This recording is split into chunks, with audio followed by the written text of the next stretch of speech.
नमस्कार, जय श्री कृष्ण। आज हम हाजिर हैं फिर हमारा खास कार्यक्रम संडे सत्संग। आज लाइव नहीं, हम वीडियो बना करके आप लोग को दे रहे हैं। आज रविवार है, हमारा यूट्यूब चैनल जवाहर निराला ऑफिशियल। मैं जवाहर यादव निराला सबका स्वागत करते हैं। आज हम अखबार के कुछ न्यूज बताएंगे, पढ़ के सुनाएंगे। देखिए, अखबार के जो है फर्स्ट पेज पर बिहार सरकार का पंचायत विकास दिवस का फुल पेज का विज्ञापन है। और दूसरे पेज पर, अगले पेज पर बिहार स्कूल मिलर स्कूल प्रेरणा का मॉडल बनेगा। मिलर स्कूल प्रेरणा का मॉडल बनेगा। सम्राट के सस्ती विश्वविद्यालय लंबी डिग्रियां बांटने के अभियान चलाएंगे। आसाराज में कल से 2 तक झमाझम बारिश होगी। और दिल्ली एनसीआर में कश्मीर में भूकंप के झटके। दिल्ली एनसीआर और कश्मीर में भूकंप हुआ है साथियों। उसके 2 नंबर पेज पर है तैयारी। बिहार में कल कारखानों से इंस्पेक्टर राज का अवसान जल्द। औचक निरीक्षण नहीं, सिर्फ नामित अधिकारी जांच करेंगे। रिपोर्ट ऑनलाइन होगी। नवसृजित डिग्री कॉलेजों में प्रतिनियुक्ति पर रोक। जमाबंदी पर आपत्ति तो सक्षम न्यायालय में चुनौती दें कोर्ट। कारोबारी को बंधक बना 1.5 करोड़ की सोना लूट में 3 गिरफ्तार। देखिए, लूट वाला बहुत बड़ा न्यूज़ दिए हुए है अखबार में। कारोबारी को बंधक बना 1.5 करोड़ की सोना लूट में 3 को गिरफ्तार भी किया है। दुस्साहस पाटलिपुत्रा पटना की पाटलिपुत्रा क्षेत्र के पाटलिपुत्रा कॉलोनी स्थित शिव लोक अपार्टमेंट में एक ज्वेलरी कारोबारी को बंधक बनाकर करीब 1.5 करोड़ के सोने की लूट की गई। मामले में पुलिस ने पीड़ित कारोबारी के लिखित आवेदन के बाद प्राथमिकी दर्ज कर 3 अपराधियों को गिरफ्तार भी किया। देखिए, लूट कितना बढ़ गया है। और देखिए, अगला हिंदुस्तान का अखबार का जो अगला पेज है उसमें चंपत राय समेत 2 ने पद छोड़ा। श्री राम ट्रस्ट के महासचिव सदस्य अनिल मिश्रा के इस्तीफे पर न्यास की बैठक में होगा फैसला।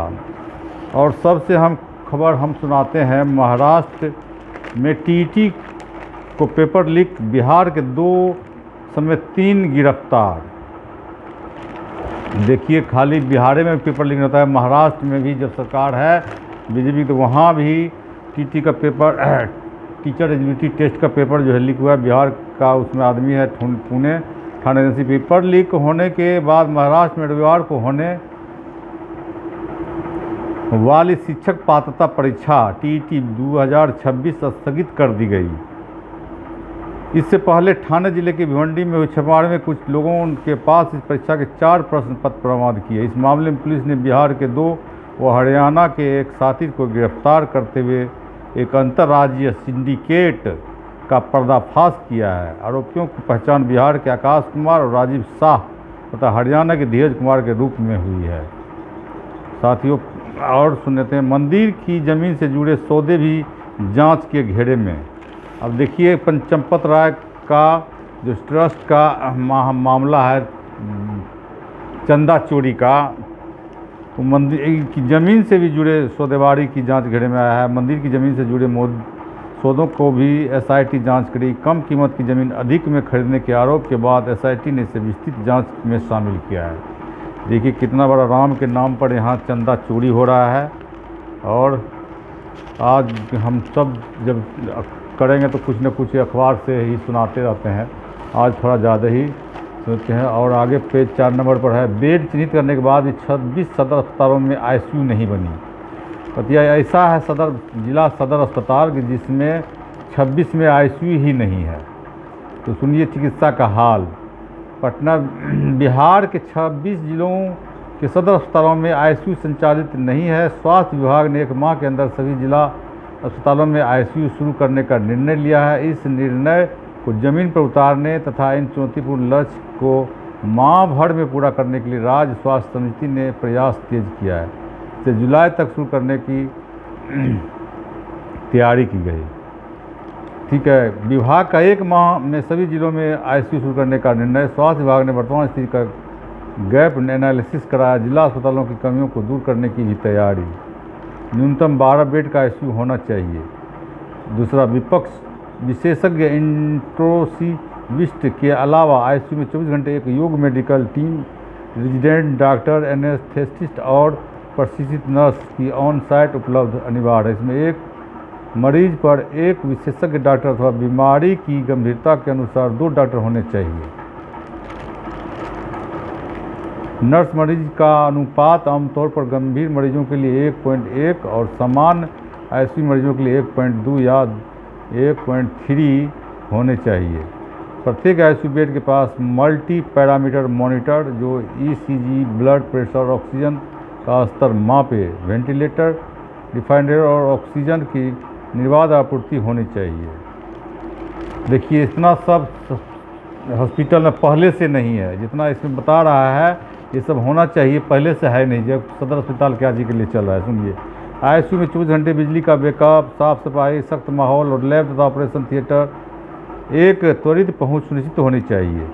सदर अस्पताल में आईसीयू की स्थिति, जिस 10 जिलों में आईसीयू की संचालित है वहाँ कहीं 12 बेड तो कहीं 4 बेड का भी कार्यशील आईसीयू संचालित है। यहाँ ऑन कॉल डॉक्टर की उपलब्ध सुनिश्चित की जाती है। एमबीबीएस डॉक्टर एवं स्टाफ नर्स की रोस्टर ड्यूटी लगाई गई है। ईसीजी, ब्लड प्रेशर, ऑक्सीजन का स्तर, मायने ऑक्सीजन की आपूर्ति के इंतजाम है। अस्पताल में बिजली के 24 घंटे बैकअप की व्यवस्था नहीं है। चलिए, स्वास्थ्य और शिक्षा का हाल। तो सूबे के सीमावर्ती जिलों में गाँव की सुरक्षा की कार्य योजना बनी। इसमें पड़ोसी देश में बदलती परिस्थितियों के कारण सुरक्षा की सर्वोच्च प्राथमिकता दी जा रही है।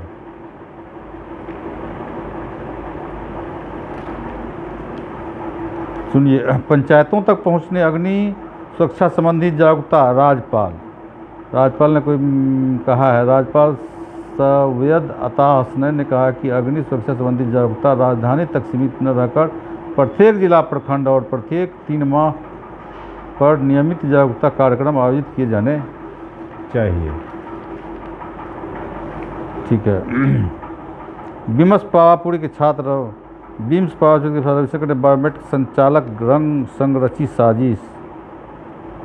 सुनिए, रविशंकर चतुर्थ वर्ष का छात्र प्रमोद बायोमेट्रिक सत्यापन करता था। रविशंकर प्रमोद अब भी फरार, पुलिस कर रही है तलाश। मेडिकल छात्रों की मदद से पूर्ण परीक्षा के कदाचार का अंजाम दिया। संगठित रूप से लखीसराय के क्यूल कवैया के 3 केंद्रों पर हो रही थी धांधली।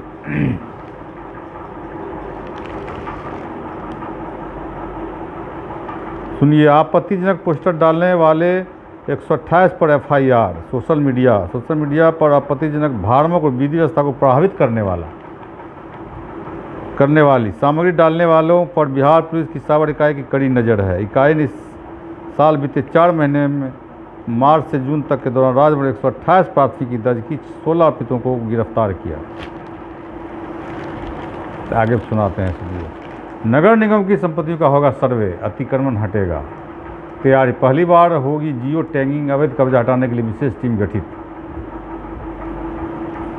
आरोपी शादी का झांसा देकर महिला डॉक्टर का यौन शोषण, 25 लाख भी ठगा। सुनिए, पटना के महिला चिकित्सक ने एक व्यक्ति पर शादी का झांसा देकर यौन शोषण और ब्लैकमेल कर करीब 25 लाख रुपए की ठगी का आरोप लगाया। पीड़िता को शिकायत पर गर्दनीबाग महिला थाना में प्राथमिकी दर्ज की गई है। पीड़िता रेलवे में कार्यरत है। आवेदन के अनुसार उनके पति का जनवरी 2024 में निधन हो गया था। उसके बाद उन्होंने पूर्ण विवाह का निर्णय लिया और एक मैट्रिमोनियल वेबसाइट के माध्यम से गौतम मृणाल नामक व्यक्ति से संपर्क हुआ। आरोपी गौतम मृणाल ने स्वयं को विदुर, एयर इंडिया का पायलट तथा रियलिटी शो से जुड़ा प्रोड्यूसर बताकर उनका विश्वास जीता। इसके पिता और उनके दोनों बच्चों को अपनाने का शादी का भरोसा दिया। शिकायत के अनुसार मार्च 2026 में आरोपितों ने पटना में एक मंदिर में उनकी मांग सिंदूर भरकर स्वयं को उनका पति बताया और वह 6 महीने के भीतर सामाजिक रीति रिवाज विवाह करने का वादा किया। इसके बाद वह नियमित रूप से घर आने लगा और शादी का भरोसा देकर उनके साथ शारीरिक संबंध बनाता रहा। चलिए आगे, बीमा राशि के लिए परेशान किया तो देना होगा मुआवजा। पटना जिला उपभोक्ता का यह निर्णय। चलिए, अतिक्रमण करने वालों पर 27,000 जुर्माना। आगे सुनाते हैं, सुनिए। आगे पेज नंबर 6 पर है, अम्बेडकर नगर जजर भवन से डर के साए में जी रहे हैं लोग। भावनाओं को कम शब्दों में व्यक्त करने का प्रयास करें। सदगुरु ज्ञान भवन ईसा फाउंडेशन के संस्थापक व आध्यात्मिक सदगुरु जग्गी वासुदेव को सुनने के लिए उमड़े श्रद्धालु। सरज डिटेक्टर ब्रेन ट्यूमर की सर्जरी के लिए बनाया पहला हल्का उपकरण। बिहार डेवलपमेंट समिट 6 सितंबर को गोवा में होगी।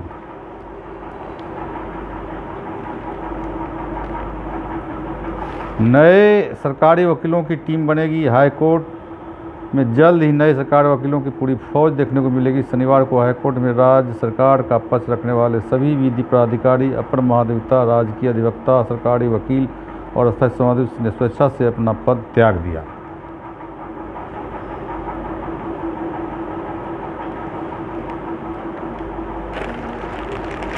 रेल यात्रियों में ठगी में दिल्ली के बदमाश समेत 6 गिरफ्तार। मुकेश सहनी को पुलिस ने होटल में किया नज़रबंद। अम्बेडकर नगर में तेज प्रताप गवाहों को मिली धमकी। पटरी पर मिला था अमीन का सब, पिता बोले हत्या की गई।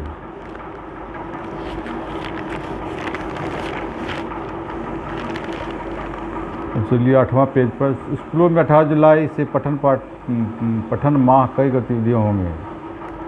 कानूनी सहायता किसी पर उपकार नहीं, संवैधानिक अधिकार। न्यायमूर्ति अंजना।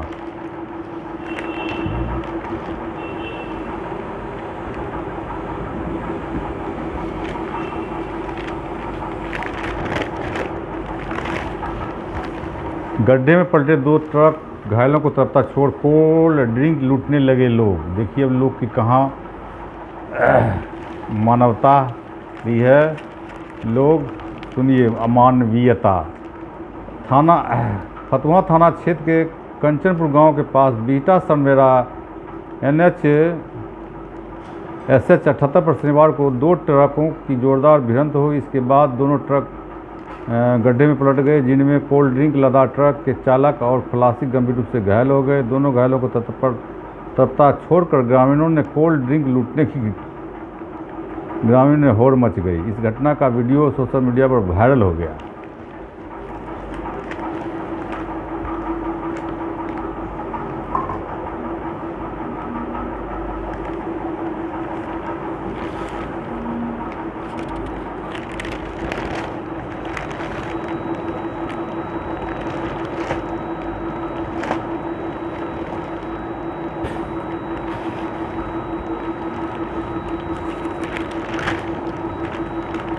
अगली चुनावी विषाद का देखिए एडिटोरियल में क्या है। अगली चुनावी विषाद का अर्थ,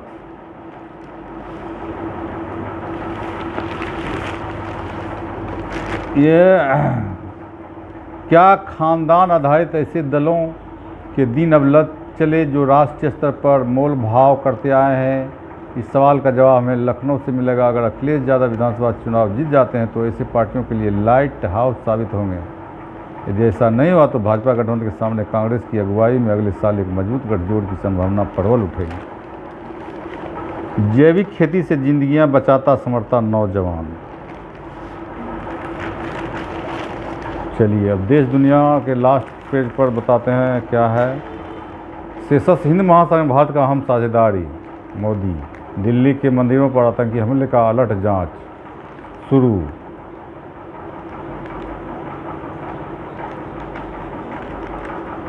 मंदिर में नोटों के बंडल बांधते वक्त करते थे खेल। सुनिए, इंटरनेशनल न्यूज में आ गया है। मंदिर का दान चोरी, चंदा चोरी, ये भगवान का भी चंदा चोरी है। तो चंदा चोरी है, सुने होंगे, इलेक्ट्रोल बॉन्ड वाला। अब ये दान पेटी का चोरी। सुनिए, दान पात्रों से निकले हुए नोटों को सीधा करने वाले 6 कर्मी SI की जांच की जद में आभूषण पर भी आरोपितों ने हाथ साफ किया।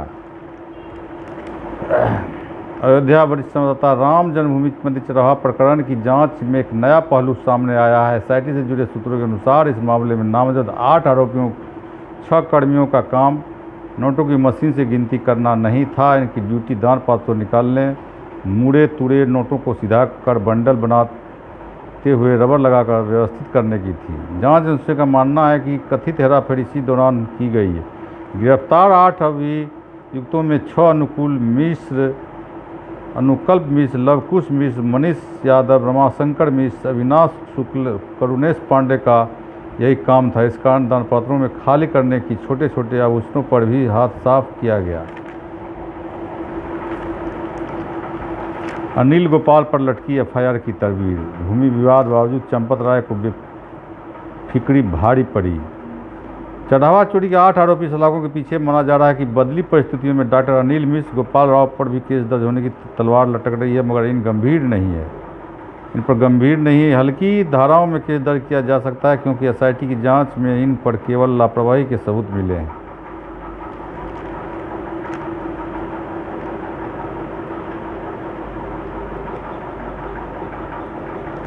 आरोपी रमाशंकर यादव उर्फ टिन्नू यादव पूरे सिस्टम की निगरानी से जुड़ा था। उसे विशेष अधिकार प्राप्त थे।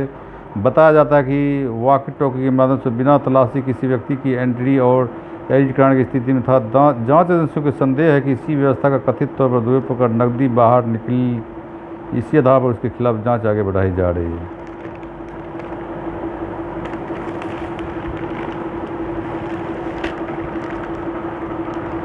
नीट में लागू होगा त्रिस्तरीय सुरक्षा चक्र। नितिन नवीन ने तेलंगाना प्रवास में कई बैठकें करेंगे। चलिए आप दूसरा अखबार का हम सुनाते हैं, प्रभात खबर का।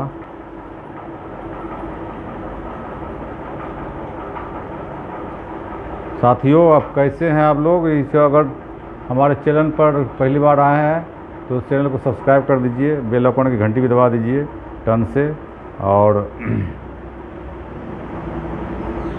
अपने दोस्त यार को भी शेयर भी कीजिए।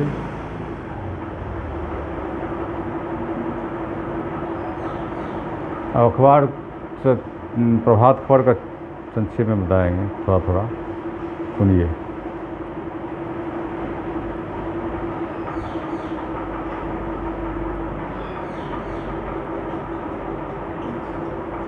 इस पर YBN यूनिवर्सिटी का प्रथम पेज का फुल पेज का विज्ञापन है, और दूसरा में सम्राट चौधरी का विज्ञापन है, और उसके बाद राजघाट प्रभात में पहले होगा रेशनलाइजेशन, फिर मिलेगा तबादले का मौका।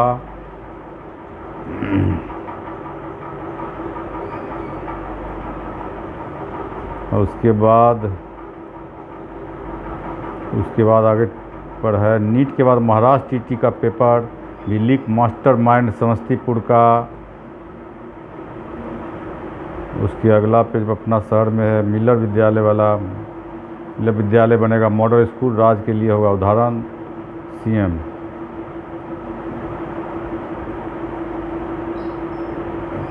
पटना प्रभात में फिल्मी अंदाज में 1.5 करोड़ का सोना लूटा, फर्जी डॉक्टर बन बुलाया, फिर दिलाया घटना को अंजाम।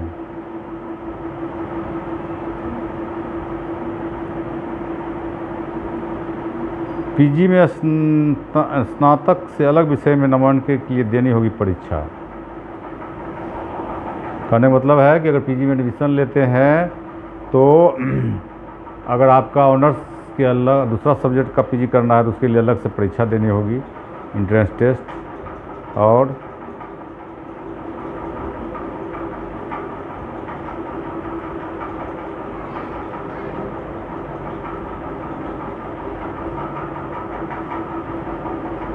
चलिए आज इतने करेंगे इसका। उसके बाद हम साथियों अभी सबको सुनाते हैं श्रीमद् भागवत गीता हमारा जो है।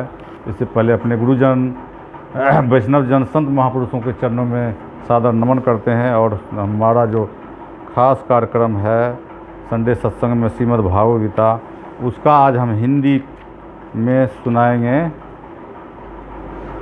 15वां अध्याय का। कि पिछला बार लाइव किए थे तो लाइव पोस्ट नहीं हो पाया, मानो वो वीडियो बना तो लाइव तो लोग बहुत सारे देखें, लेकिन वो पोस्ट नहीं पाया, वो सेव नहीं पाया यूट्यूब पर। तो इसीलिए उसको हम सिर्फ हिंदी का अनुवाद फिर से दोबारा कर देते हैं, तो इसका समझेंगे। ये एपिसोड पूरा हो गया। उसके बाद आपको महत्वपूर्ण बात बताएंगे, आप सुनते रहिए, लगे रहिए।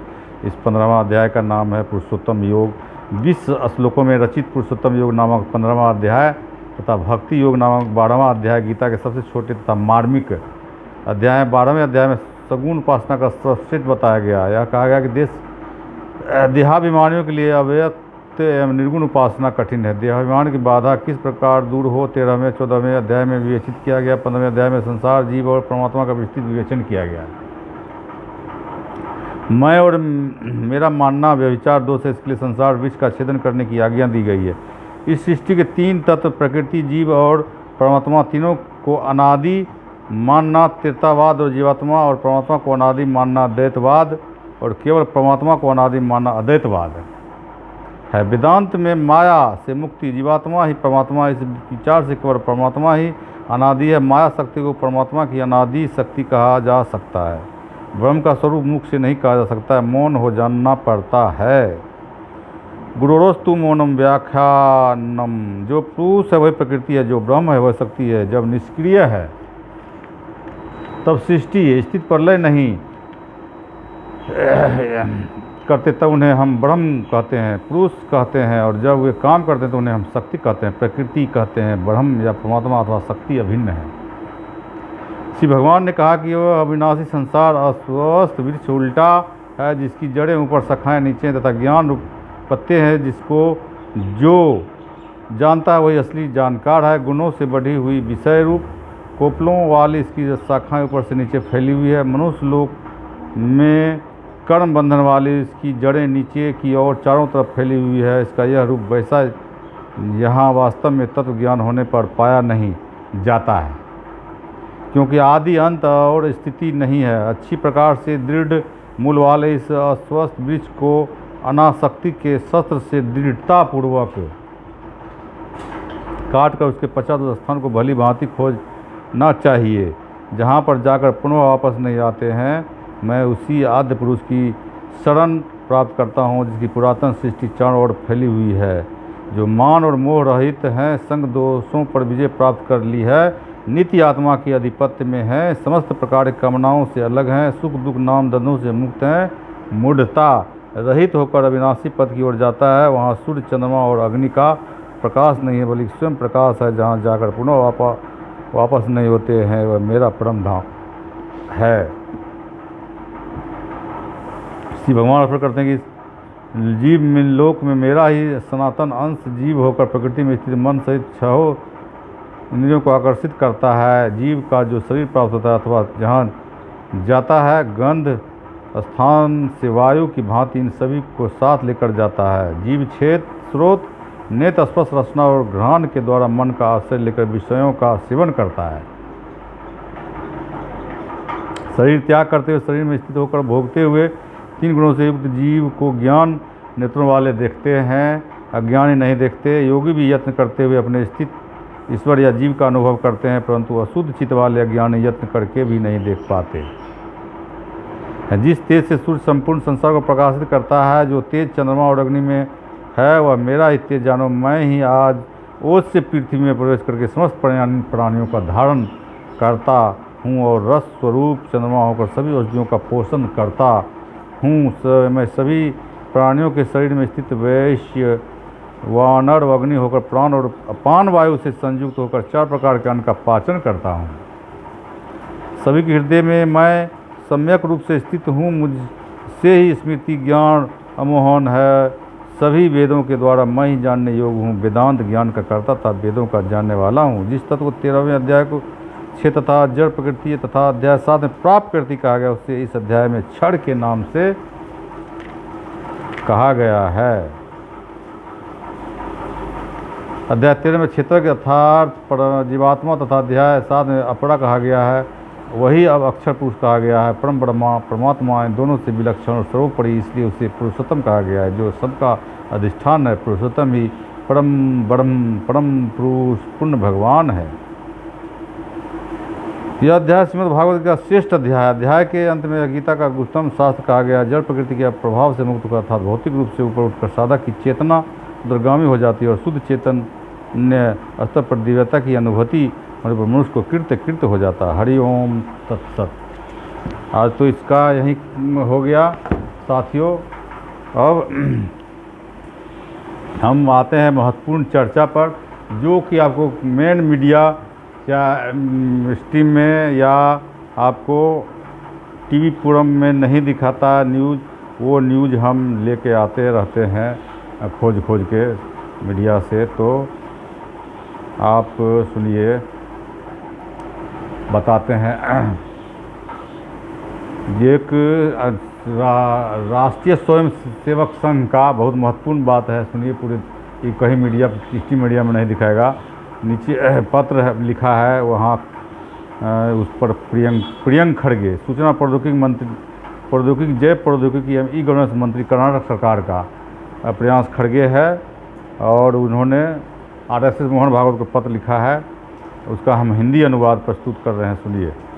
प्रियंक खड़गे, गृह सूचना प्रौद्योगिकी जय प्रौद्योगिकी एवं ई गवर्नेंस मंत्री कर्नाटक सरकार, दिनांक 13/6/2026, प्रति श्री मोहन भागवत जी, सर संचालक राष्ट्रीय स्वयं सेवक संघ आरएसएस नागपुर। विषय: राष्ट्रीय स्वयं सेवक संघ आरएसएस के 100 वर्ष पूर्ण होने पर बधाई तथा संगठन की कानूनी स्थिति के संबंध में स्पष्टीकरण का अनुरोध। महोदय, सबसे पहले मैं राष्ट्रीय स्वयं सेवक संघ को उनके 100 वर्ष पूरे होने पर बधाई देता हूं। मतलब सुनिए, सब उसको बधाई भी दे रहे हैं वहाँ के जो है गृह मंत्री कर्नाटक का, और उनसे क्वेश्चन भी कर रहे हैं। सुनिए, यह संगठन दावा करता है, आगे पूछिए पत्र में, यह संगठन दावा करता है कि उसकी 60,000 से अधिक शाखाएं और भारत तथा विदेशों में करोड़ों स्वयंसेवक हैं। निस्संदेह समाज और सार्वजनिक जीवन में इसकी महत्वपूर्ण उपस्थिति है। देखिए, बड़ाई भी कहीं कर रहे हैं। इसी व्यापक प्रभाव, पहुंच और आकार के कारण आरएसएस से पारदर्शिता, जवाबदेही और संविधान के पालन के सर्वोच्च मानकों का पालन करने की अपेक्षा की जाती है। अखिल भारतीय प्रतिनिधि सभा की 2025-26 की वार्षिक रिपोर्ट के अनुसार कर्नाटक में आरएसएस की 4,127 दैनिक शाखाएँ, 1,389 साप्ताहिक मिलन तथा 60 मासिक मंडलियाँ हैं। आपकी रिपोर्ट के अनुसार संगठन ने 2,194 सामाजिक समरसता कार्यक्रम आयोजित किए, जिसमें 19,61,158 लोग शामिल हुए। साथ ही 562 पथ संचलन आयोजित किए गए, जिनमें 2,21,963 गण्य वेशधारी स्वयंसेवकों ने भाग लिया। ये आंकड़े दर्शाते हैं कि संगठन कर्नाटक में दैनिक, साप्ताहिक और मासिक गतिविधियों के माध्यम से व्यापक रूप से सक्रिय है। इतनी व्यापक संगठनात्मक उपस्थिति विशेषकर नियमित सार्वजनिक कार्यक्रमों, गणवेशधारी पथ संचलनों और बड़े पैमाने पर सामाजिक गतिविधियों को केवल निजी या अनौपचारिक व्यवस्था नहीं माना जा सकता। इससे संगठन की कानूनी स्थिति, जवाबदेही, वित्तीय पारदर्शिता, सार्वजनिक व्यवस्था, आवश्यक अनुमतियां, वित्तीय स्रोतों तथा भारतीय संविधान में कानून के पालन को लेकर वैध प्रश्न उठते हैं। इसलिए हम अनुरोध करते हैं कि आरएसएस अपने अधिकृत पदाधिकारियों को भेजकर यह स्पष्ट करे कि इतनी विशाल संस्था की किस कानूनी आधार पर बिना औपचारिक पंजीकरण अथवा लागू कानूनों के अंतर्गत किसी विधिक इकाई के रूप में पंजीकृत हुए बिना कार्य कर रही है। संवैधानिक लोकतंत्र में कोई भी संगठन, चाहे कितना भी पुराना, बड़ा या प्रभावशाली क्यों न हो, कानूनी जांच से ऊपर नहीं हो सकता। सार्वजनिक जीवन में कार्य करने वाले प्रत्येक नागरिक, संस्था और संगठन से कानून का पालन करने की अपेक्षा की जाती है। भारत में सफाई कर्मचारी तक को सरकारी लाभ लेने के लिए पंजीकरण कराना पड़ता है। धार्मिक संस्थाएं, ट्रस्ट, एनजीओ, सोसाइटी, कंपनियां और अन्य संस्थाएं अपने संगठन गतिविधियों, आय व्यय तथा आय के स्रोतों का विवरण देने के लिए बाध्य है। इसी संदर्भ में आरएसएस ने भी निम्नलिखित जानकारी सार्वजनिक करने का अनुरोध किया जाता है। संगठन की कानूनी स्थिति और संगठनात्मक संरचना, पदाधिकारियों और अधिकृत प्रतिनिधियों का विवरण, दान, अंशदान और आय के स्रोत, व्यय और संपत्तियों का विवरण, लागू करों का कानून के अनुसार भुगतान किया जा रहा है या नहीं, बिना औपचारिक पंजीकरण की गतिविधियाँ किस कानूनी आधार पर संचालित की जा रही है, किसी संवैधानिक या वैधानिक प्रावधान के आधार पर संगठन इतनी बड़ी गतिविधियाँ सार्वजनिक जवाबदेही के बिना संचालित कर रहा है, सार्वजनिक कार्यक्रमों, पंथ संचालनों, जनसभाओं तथा अन्य गतिविधियों के लिए प्राप्त अनुमतियाँ, प्राधिकरणों और अनुपालन संबंधी विवरण पत्र में आगे कहा गया है कि जो संगठन नियमित रूप से राष्ट्रवाद, अनुशासन और कर्तव्य की बात करता है उसे स्वयं भी पारदर्शिता, कानून के पालन और भारतीय संविधान के प्रति सम्मान प्रदर्शित करना चाहिए। यदि सामान्य नागरिकों, छोटे संगठनों, धार्मिक संस्थाओं, एनजीओ, ट्रस्टों और कंपनियों से पंजीकरण, लेखा परीक्षण, जानकारी सार्वजनिक करना और कर भुगतान की अपेक्षा की जाती है तो आरएसएस को भी कानून का पालन करते हुए उदाहरण प्रस्तुत करना चाहिए। अंत में पत्र में आरएसएस से आग्रह किया गया कि अपने 100 वर्ष के अवसर पर केवल उत्सव न मनाएं बल्कि स्वयं का संवैधानिक आत्ममंथन भी करें, अपना पंजीकरण कराएं, अपनी गतिविधियां और वित्तीय जानकारी सार्वजनिक करें, सभी लागू करों का भुगतान करें तथा भारतीय कानून के दायरे में एक पारदर्शी और जवाबदेही संगठन के रूप में कार्य करें। पत्र का समापन इस अपेक्षा के साथ किया गया है कि आरएसएस इस संबंध में औपचारिक उत्तर देगा तथा अपने अधिकृत पदाधिकारियों को चर्चा के लिए भेजेगा। धन्यवाद। प्रियंक खड़गे। तो ये तो सुना है कि महाराष्ट्र, केरल का, कर्नाटक का जो सरकार है उसमें होम मिनिस्टर ने मोहन भागवत से कितनी मलाई लगा करके और बात किया है उससे चिट्ठी में, और कहा है कि आपकी जवाबदेही भी तय होनी चाहिए। जब सारे का एनजीओ का, धर्मार्थ ट्रस्ट का, कल्याणकारी ट्रस्ट का पंजीकरण होता है तो आपका क्यों न हो। तो इसके बाद भी बहुत से और मुद्दे हैं, पटना का भ्रष्टाचार का मुद्दा साथियों, लेकिन बहुत लंबा होगा, तो इसके लिए हम अलग से फिर एक वीडियो बनाएंगे। तो आज इसके लिए यहीं तक रहेंगे। आपको कैसा लगा हमारा ये खास कार्यक्रम, तो आप लोग हमें कमेंट के माध्यम से बताइए, और कहाँ से देख रहे हैं कमेंट में ज़रूर कीजिए।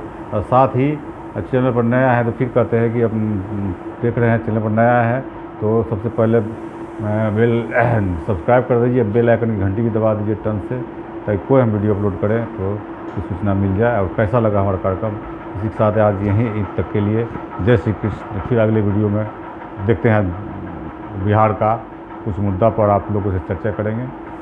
तब तक के लिए जय श्री कृष्ण, जय हिंद।